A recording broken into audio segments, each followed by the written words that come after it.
Damn right it is. Let's go. Phillip Stutts, welcome to the OUTPERFORM podcast. How are you? I love it, man. I love your mission. This is an honor to be here. So thank you. Thanks a lot for being here. You are going to get the first question that I always ask to all of my guests. When you hear the word, what does my wife complain about the most? Well, yeah, right, exactly. Well, we'll get to that maybe as question number 2. But the first question is, good. When you hear the word outperform, what does that mean to you, and how do you define outperforming in your life? Yeah, such a good way. I love that you start your show off that way, and I've listened to a lot of your podcasts. For me, it's. First of all, I guess I have to give a context in this. There's no easy answer with me, so I apologize in advance. I'm 47 years old, and until I was 39, there's nothing about outperform. I mean, I write a whole book about what I did in politics, but personally, in the way I felt about myself, there was no outperform. And I went to a Tony Robbins conference in 2015. Which one did you go to? I did a lot of them in 2015. The one that really rocked me was Business Mastery, which was his business course. But I've done Date with Destiny twice and UPW and all these others. And anyway, but very cool, nice. Yeah, but I went to it and I realized that I had lived my life without purpose. That I was checking. I was talented at what I did, but I really didn't care. And when you don't live with purpose and you're not doing, what really motivates and drives you, then you're probably not serving people the best way possible. And I wrote down in my notebook at that conference that the number one factor for my life going forward was going to be growth. So to answer that question, it's constant and never ending growth. We have 2 values at all of my companies. We don't have big mission statements on walls, and we don't have feel-good stuff that is fake. It's just give and grow. Mm-hmm. So outperform to me means give more than you take, and always be growing. And literally, that's our motto at our companies: give more than you take, and always be growing. Yes. And if you don't embody those values, that's okay. You just can't work here. So. Yeah. For me, the reason that those values exist is because it was everything I was not from the majority of my life. And I had a choice. And we can get into the health aspect, but it started back in with my health a few years before that. And it just came to sort of a head in that moment. So when you look back at the early version of Phillip and you say that there really wasn't outperforming for you, and now with your mission of to give and to grow, did you feel like you were taking more than you were giving, or you weren't really growing? Like, which one were you lacking in, or was it both? Yes. Yes, all of it. I would tell you that I was the worst kind of narcissist. If you really want to know the truth, Scott, there's the narcissism that's like, I'm the best, I'm the greatest. Look at me. Yeah, I wasn't that guy. Mm-hmm. I took credit for everything that went right, and I blamed everybody for everything that went wrong. And you can imagine if you have a boss, if you're listening out there and you have a boss that does that, that was me. Mm-hmm. You can imagine what that was like to be married to. You can imagine what that was like to be, to be a kid, for my child. You could imagine what that's like to work for that. It was pretty detrimental to relationships and to my own really psychology. I mean, really on the self-love side, It's still something I work through every day. But it's what I'm trying to learn is how do I love myself? And I realized that all those behaviors came from really just not loving myself.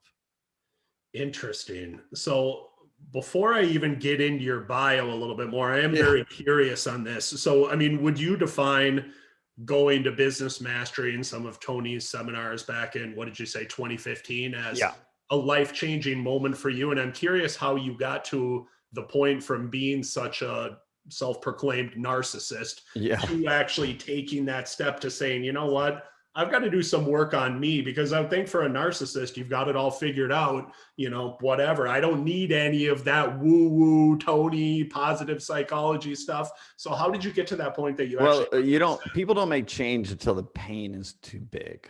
Yeah. I mean, I still do that. I've done that recently, right? I didn't make a change I needed to make in my own life because until the pain got too great for me to handle it. And we do this every one of us does this. I did that.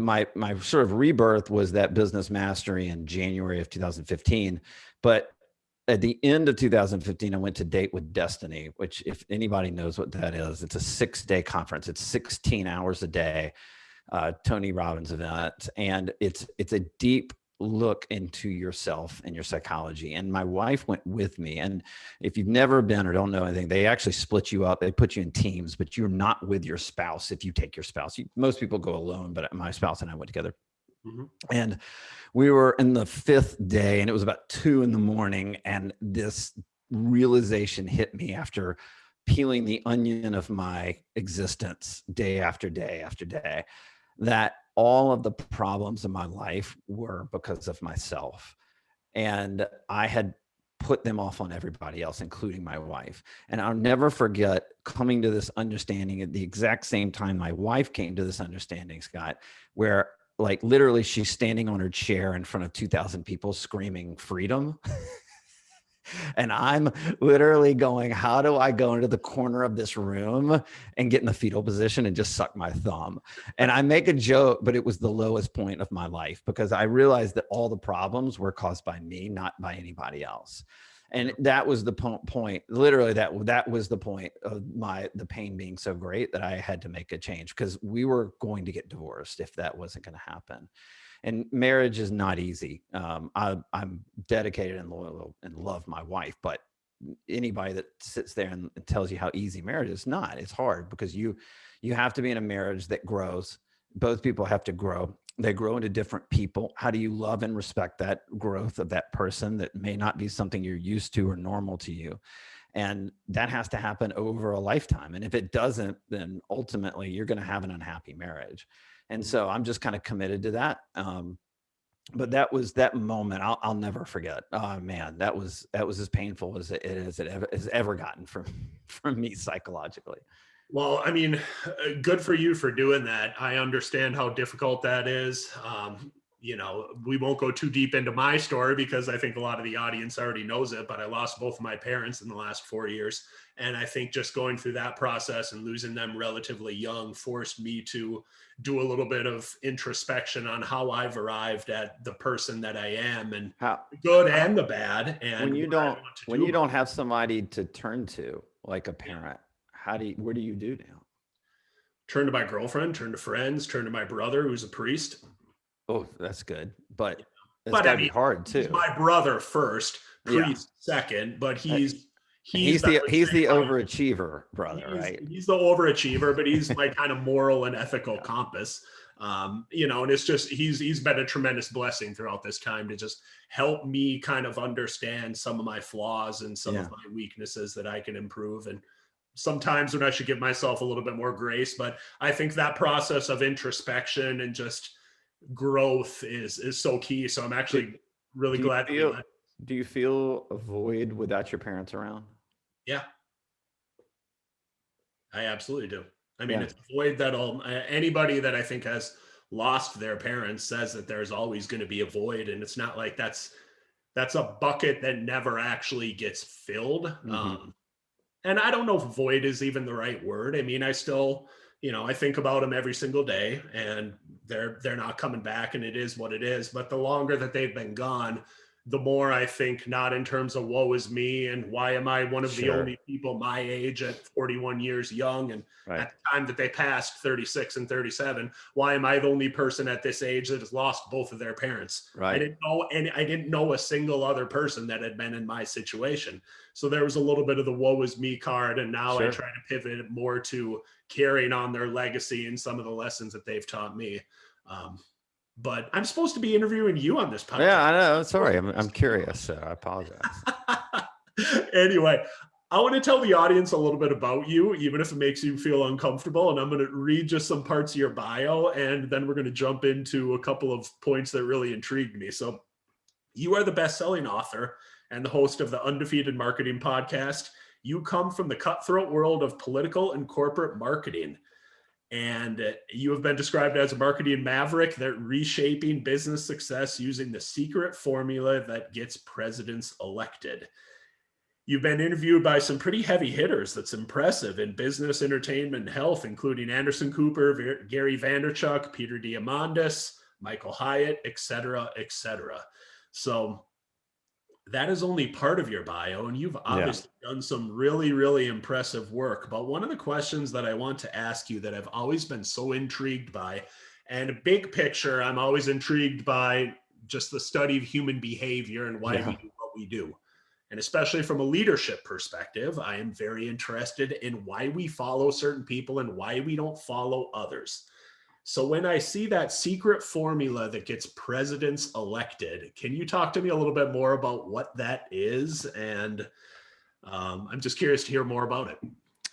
Well, my background is I've worked on political campaigns and a lot of presidential campaigns for 25 years. And I've been a part of 1,407 election victories. Now, I want to forewarn the audience. I'm not here to talk policy or right versus left or Trump tweets or Biden. That's not what I'm talking about. I'm talking about what gets these people elected. Maybe I'm a shark in that sense, like I'm a hired gun. But I think politics is probably the most innovative place in the world to market a product, which is the candidate, because we have an election day every 2 years. We have a winner and a loser. And if we don't win, I'm out of business. And so it forces massive innovation. You know, when we market, we have a separate marketing company just for for businesses and corporations, and we do small businesses and startups and Fortune 200 companies. But when we talk to them, they talk about, well, we have quarterly goals and and 2 quarters we're going to start looking at this thing. Like in politics, it's like, dude, we got 9 months, we got to raise $2 million and we got to win this election or we're out of business. And when you are forced with that kind of deadline and that kind of win or die mentality, it just forces you to innovate like crazy. And so it's sort of what I'm obsessed with. And so because of that environment, Scott, it forces all of us to, like I'm going mano a mano with other candidates and other marketers out there. Right. And it's, I write in the book about how sports teams use this formula to win championships. Presidential and political campaigns use it to win campaigns.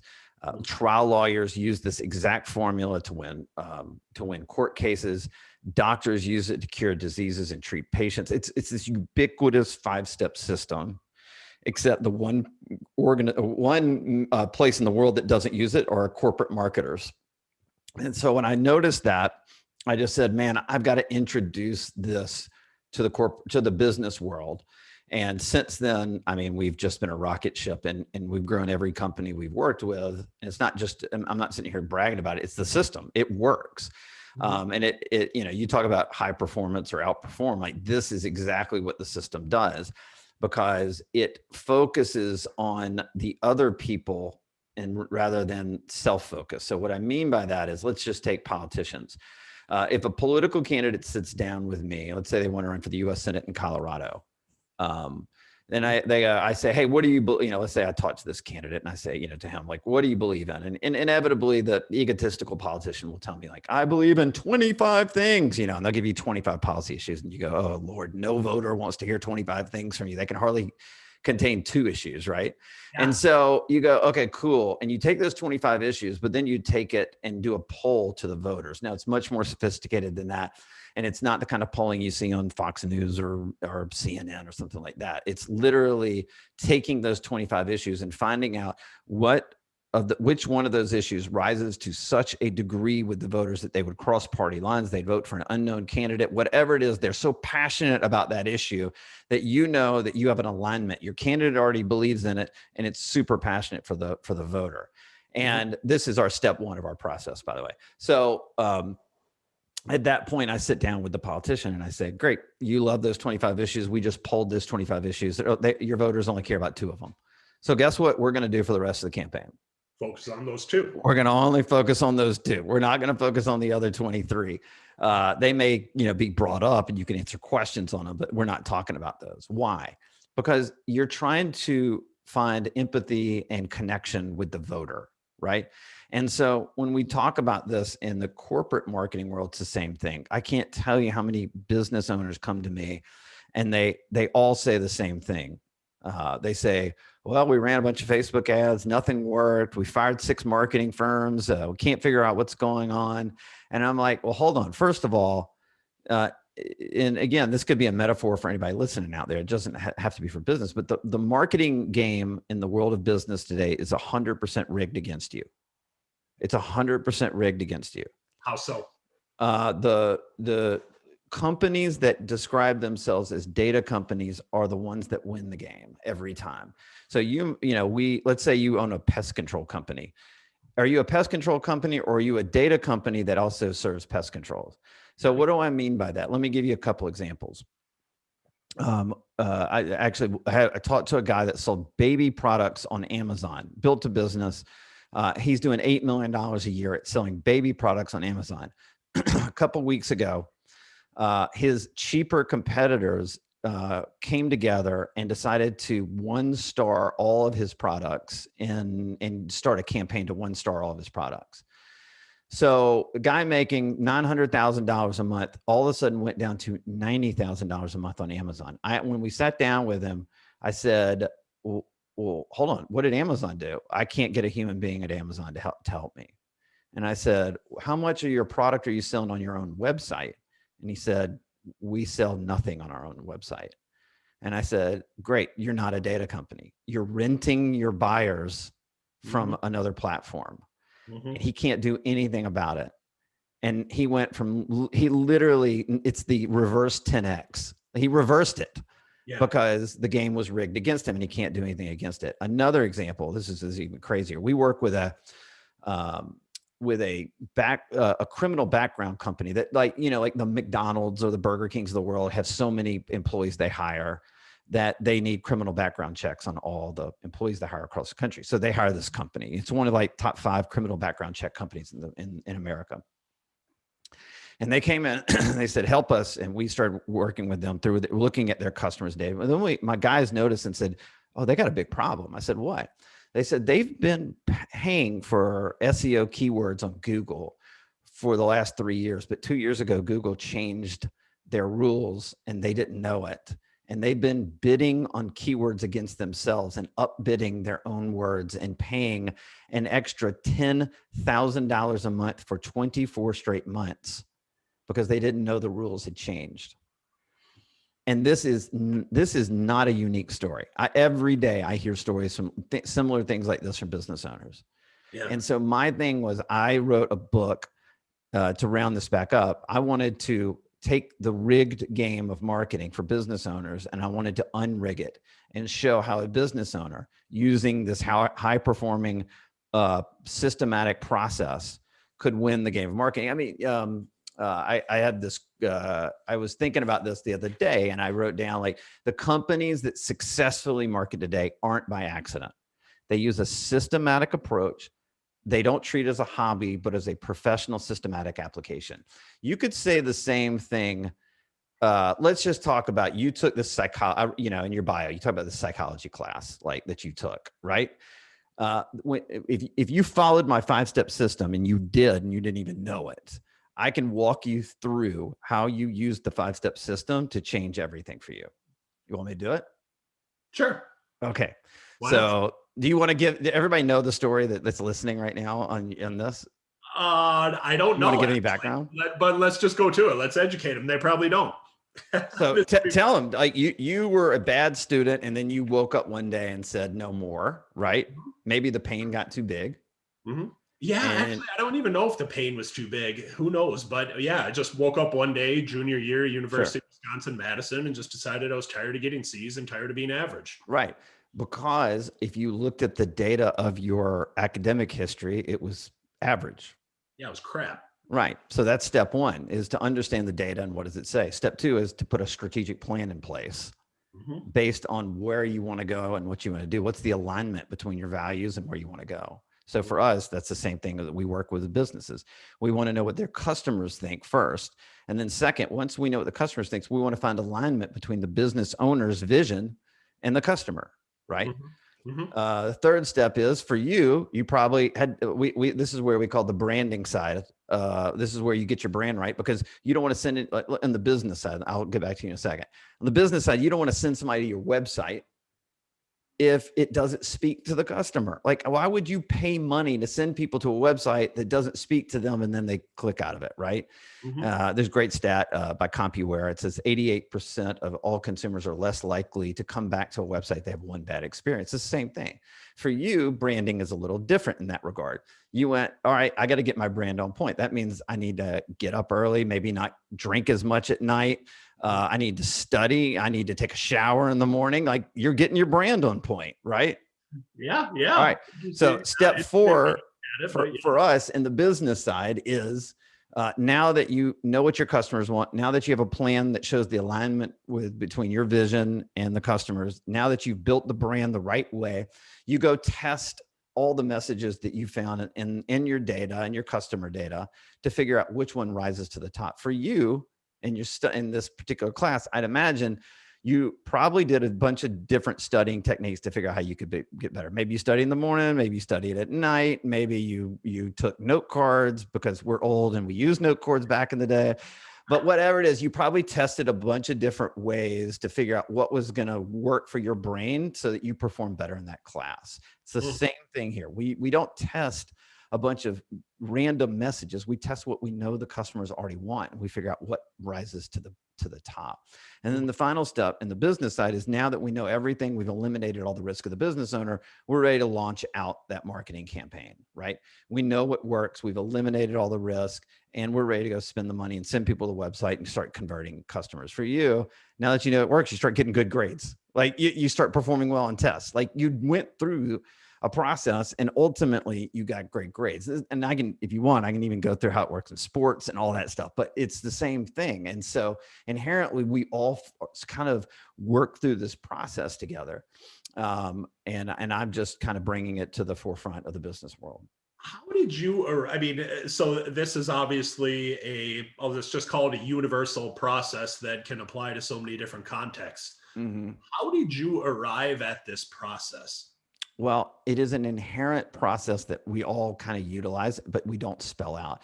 And so even in the world of politics, when I wrote this book, I can't tell you how many people in the political world, marketing world, reached out to me and go, yeah, it is what we do. I never thought about that. Like, so many people. And the reason it came to me, well, here we go. I'm going to tell you another failure. You ready, Scott? So one of the outperforming lines is, there is no failure, there's only feedback. Oh yeah, I'm a big. You can fail at something is to make a mistake and to not learn from it. So that's right. I love hearing about the feedback that you've gotten in your life. I love it. So this is a big feedback. Yeah. So we were when we started our corporate marketing agency many years ago, we were employing a lot of these tactics, or a lot of these steps, but not in a systematic process. And we ended up getting our first biggest client, or one of our first clients was our biggest client. It was a 8-figure supplement company that was on the verge of being 9 figures. I mean, they were a massive company spending tons of money, and they hired us and they said, we love like the way that you approach this with political campaign knowledge, and we think that would work for our business. And so we started working for them, started having pretty good results for them. And then one day they said, we want you to run an Instagram campaign for our highest selling supplement.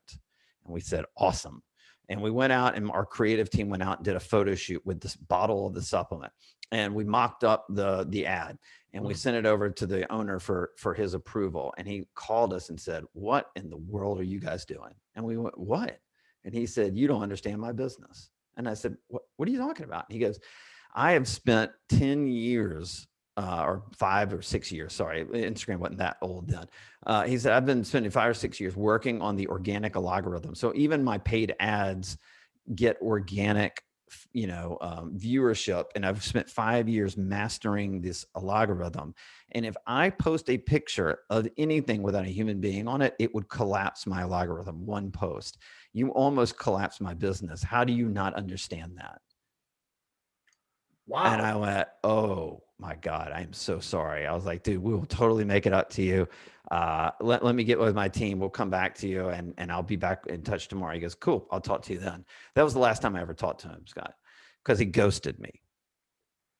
And he ghosted me because I didn't understand him. I didn't understand his vision. I didn't know what worked for his company. I was just throwing these political things out in an unsystematic way. And so I literally locked myself in my office, and I for like 2 weeks, I just kept writing down this question in a notebook, because I still write longhand. And I wrote down, what is it that we do in politics that gets presidents elected, and how are we applying this to businesses? And what am I getting right? What am I getting wrong? And I wrote and I wrote and I wrote. And then I've realized, here's the 5 steps that we use to elect a president, a U.S. senator, a governor. And then I literally went, oh my God, there's no systematic approach to marketing in the business world. Why, this is it. This is something that's totally unique.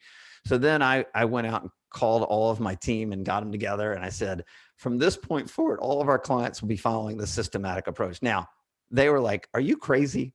Because the clients are happy with what we're doing, other clients that we had. Why would we change everything we're doing? Like, they're going to fire us. And I said, if they fire us, they fire us. But we've got to go prove this, because I think it's going to work. I absolutely believe it'll work. And that was the impetus for the book, because after 5 years of utilizing this over and over again, we've seen every single client grow their bottom line, everyone. In fact, we have 3 clients in our portfolio right now that just had the best months in the history of their company, because they're following a systematic approach to marketing, and they're never caught off guard when the rules change by the social media platforms. Yeah. I love that you shared that story. I mean, whether we're talking about a sports team or a business or us, I mean, anything else, I always say you learn so much more from your losses or from your failures, let's say, than you do from your successes. So the It interest sucked, by the way. That was a sucky moment, but it was a needed moment, and one that I'm standing here today because of that sucky feedback. You wouldn't be standing here today without that. So it's such an interesting way to look at it. And it's, sometimes you got to embrace the suck.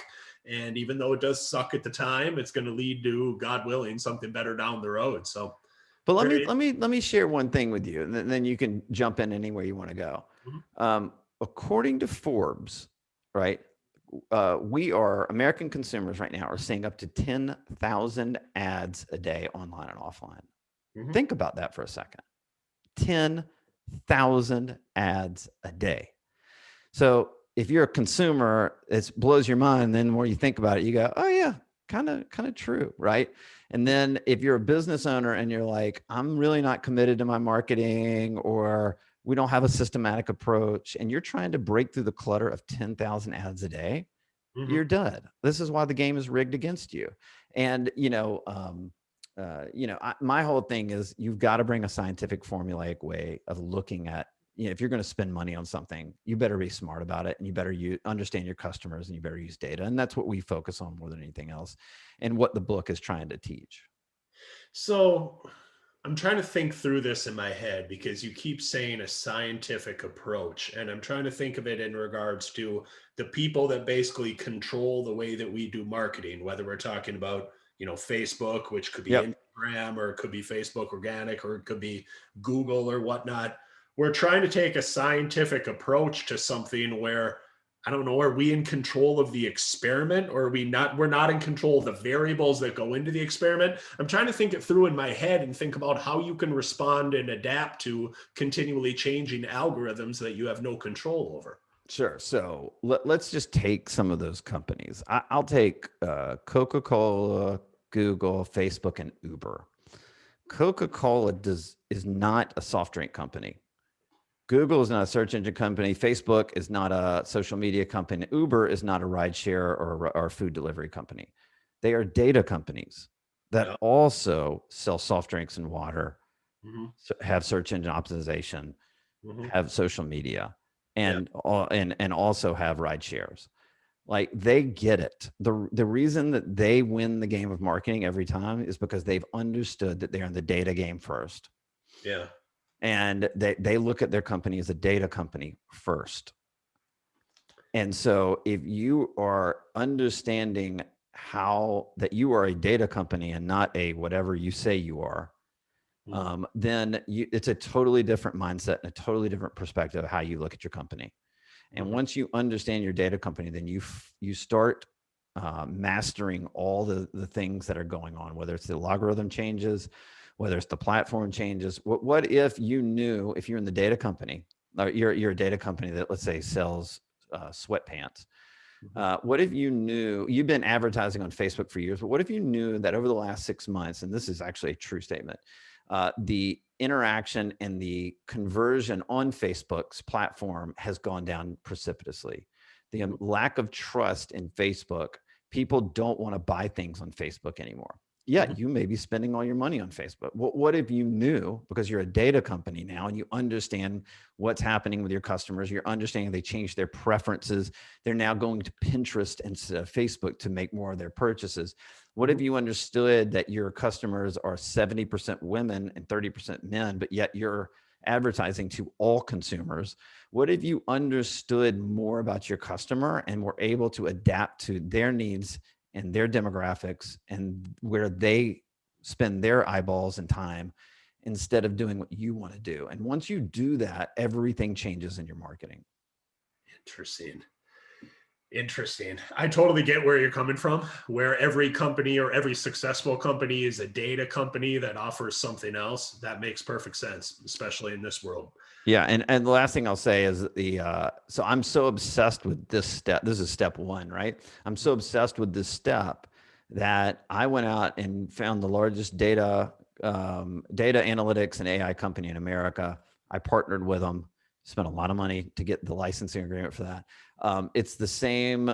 So we have in our database 200 million plus American consumers, 550 million plus connected devices, and we track 10 billion decisions, online purchasing decisions every day, and 1 trillion searches. And this is the data that Amazon uses, that Disney uses, that Hershey uses, that TurboTax uses, that a lot of Fortune 200 companies use. And I went to them and I said, well, the big boys don't need it too. Everybody needs it. Small business owners need it. And so I got the licensing agreement. And now that's how we do it personally at our company. We work with companies and allow them to look at their own consumer data through our optics and the way we look at this. And it's the same way that the big data companies are doing it right now. We're just giving the opportunity. Now, there's a million other ways, and I talk about it in the book, that you can do it without hiring us or paying us. You can do it for free. You can do it this way. You can do it that way. And we provide all those solutions, but that's just how we look at it. Interesting. So I want to go back to one thing on the political front, because I've never had someone on the podcast like you before. And so much of what I talk about is obviously the psychology of peak performance and human behavior, and I am fascinated by it. But one of the things that I oftentimes talk about is negativity bias. And I'm sure you're probably familiar with it, where we just have a preference and we give more weight to negative things than we do positive things. And I think it affects our psychology over time. But to put the capper on kind of the political conversation that I'm curious about, and maybe it is just as simple as that negativity bias and we pay more attention to negative information, but when you're marketing a political candidate, why is so much of the marketing based around the negative part of the candidate that they are running against versus the positive of, the two issues that matter to the people that you polled in this circumstance? Can you help me to understand that a little better? Yeah, I'll give you 2 words. It works. I know, but I like, why? And I'm obsessed with this concept. I've written in both my books. So I wrote a book called Fire Them Now 3 years ago. And then this book, I do a whole chapter on negative ads. Both books, I write chapters. My 3rd book is going to be about negative political advertising and how businesses should adopt it into their business. Okay, but I apologize for interrupting you, but yeah. Okay, so can a business Okay, if it works, can a business apply that in the same way where Uber can just run negative ads about Lyft and McDonald's can run negative ads about Wendy's? So Like, it's already, yeah. So there is a way to do it that offends no one and draws deep loyalty and distinctions and breaks through the 10,000 ad a day clutter. And I walk through how businesses do that. So I'll give you lots of examples, but one of the examples that I use in the Undefeated Marketing System book is Bud Light and Miller Lite absolutely are just sledgehammering themselves, right? Now, I don't teach this for small businesses, but what they've done, if you don't remember this, in the Super Bowl ad of 2020, right before COVID, so everybody probably forgets, but Bud Light came out with an ad that said, no corn syrup. Unlike Miller Lite and Coors Light, which is owned by the same company, we don't have corn syrup in our beer. uh-huh. And that is the exact concept of the negative ad. And so what happened was in my first book called Fire Them Now, I wrote a whole huge chapter on going negative in corporate America, except every business was utterly turned off by the term going negative. So I coined the term comparatizing. So it's like comparative advertising, just combine the words, called comparatizing.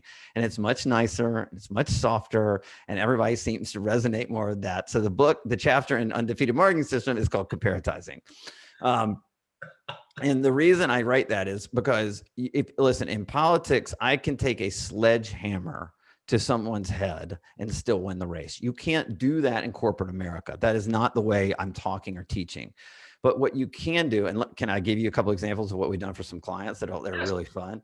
So we worked with a big apparel company, and the big apparel company sold sweatshirts, sweatpants, t-shirts, but I mean high-end stuff like Lululemon competitor stuff, if that makes sense. Okay. And when we went in and looked at their customer data, we found out that their customer hated cheap gym wear, like the stuff you wear and it kind of falls apart and it's loose fitting and all that stuff. They didn't mind paying a high price for high quality, right? And so for me, I went, oh, I know exactly who we're going to build a campaign. I went, the owner's like, we want to go negative, but we don't want to offend anybody. We don't want to turn off anybody. How do we do it? And I said, I know what we're going to do. So we created a campaign, and it was the most successful campaign in the history of their company, an 8-figure company. And it was, don't buy your clothes from a shoe company. Just don't do it. Okay. Are you offended by that? No. Scott? No. Okay.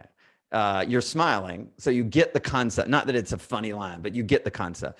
I do. Yeah. Who are we going after in that? Repeat the line again. Don't buy your apparel from a shoe company. Just don't do it. Oh, you're going after Nike. Yeah. And you're also going after Under Armour, and you're going after the perfect shot is to Nike, but it's to the whole industry because you don't name them, right? Yeah. But by the way, we knew their customers didn't like cheap crap. So which part of their customer base was going to be offended by us going after the big shoe companies? I get it. 0.0. Mm-hmm. It was the highest performing ad we ever ran for them among men. Men loved it. There was another company. We did a protein powder company, and we found out in the data, this one's great. We found out in the data that 72% of their customer base hated soda. How would you know that? That's what we can find. Wow. So I'm like, how would you find that out from a it's in their purchasing behaviors, in their search behaviors, because we grab their IP address. We're not surveying them. We're tracking their movements online. So yeah, it's scary, but we also do it for good, right? And so so we found out that 72% of the market hated soda. We also found out 50% of their marketplace was vegan vegetarian.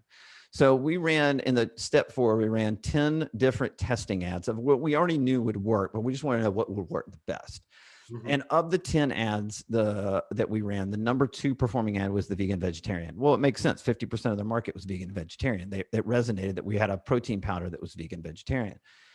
But the number one ad that we ran was the anti-soda ad. And here's, if I'm just comparing it to the number 2 ad, the vegan vegetarian, not the other 10, just the number 2 performing ad, right? It had a 2 times click-through rate over the number 2 ad. It had 20% higher conversion rate over the number 2 ad. And the reason being is that the customers didn't like soda. So we ran a crazy anti-soda campaign, smashing soda cans against walls, doing all these stuff. Stop putting crap in your system, take our protein, be healthier, all that stuff. What part of their customer base was going to be offended by that? None. 0.0. Except it's the highest performing ad they ever ran in the history of their company. So just, you didn't know this, but I'm completely obsessed with this concept for doing good, not for doing bad. Like well, it's interesting because you talk about this, and I'm thinking of the people listening. You can either come at it and start looking at yourself like, I am a data company that does X, Y, and Z. Or you can look at it. I think of some of the documentaries I've seen. What is it? Social Dilemma, Creepy Mind, different things like that. And think about segments I've watched on 60 Minutes, like, oh my God, they're tracking us. They're watching us all the time. Well, they are. Creepy way. Yeah, they are. So what's your choice? My choice as a marketer is, do I want to do it for good or do I want to do it for harm? Right. And I believe what we're trying to do is find deeper connections with customers for good. Because I think what we miss in society right now is we're seeing 10,000 ads a day. Who's really connecting with customers? Who's really trying to figure out, how do we have a better experience for our customer base or our client base? Well, that's what I'm really obsessed connecting with. Are the people that understand the data. Correct. Right? That's why they're data companies. Correct. All right. So this is fascinating, isn't it? It is utterly fascinating. I could keep you here all day talking about some of these things.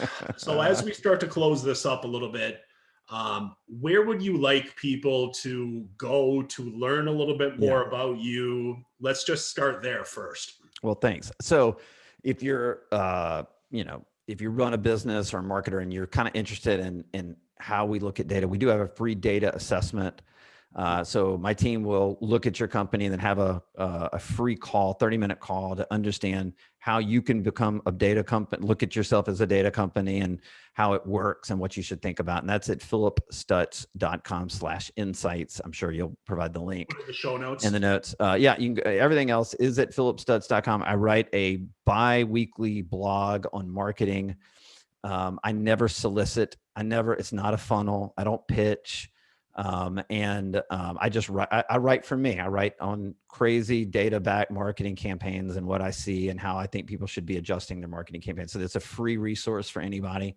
Okay. Obviously the book costs, between $9 and $15, and it's 25 years of my experience in learning the system. And that's where you can go, obviously Amazon or iTunes or wherever to buy that.